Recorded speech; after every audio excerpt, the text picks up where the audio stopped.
So in this module, we went through and we talked about what was hacking. Remember, hacking isn't necessarily bad. Hacking is, again, just modifying a resource to do something that it's not necessarily designed to do.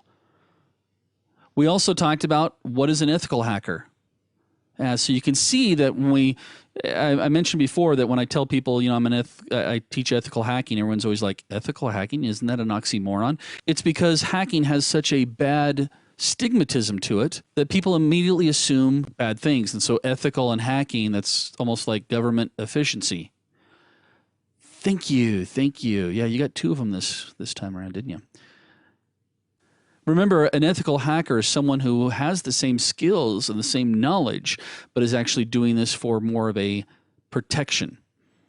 We also talked about the different types of hackers. We had black hats, we had white hats, we had gray hats, we had suicide hackers, we had hacktivists, we also had government-sponsored hackers, spy hackers, and we talked about why they hack.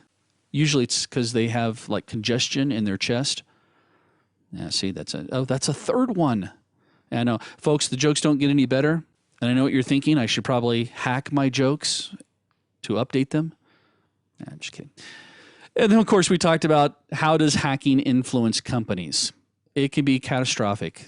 Companies, if they're not big enough, many of them will actually go out of business. And from a personal level, it could affect your credit, your financial well-being. I've seen cases where people have been hacked. In fact, there's a great video. We'll talk about it a little bit later on, but the lady was socially engineered. She was socially hacked into giving up over $800,000 of her money in the hopes of saving some relatives in a different country. So personally, it can affect you. It's not just the companies. It also influences the individuals. Next up, we're going to look at hacking phases, which are the steps that hackers go through and that you should be very much aware of.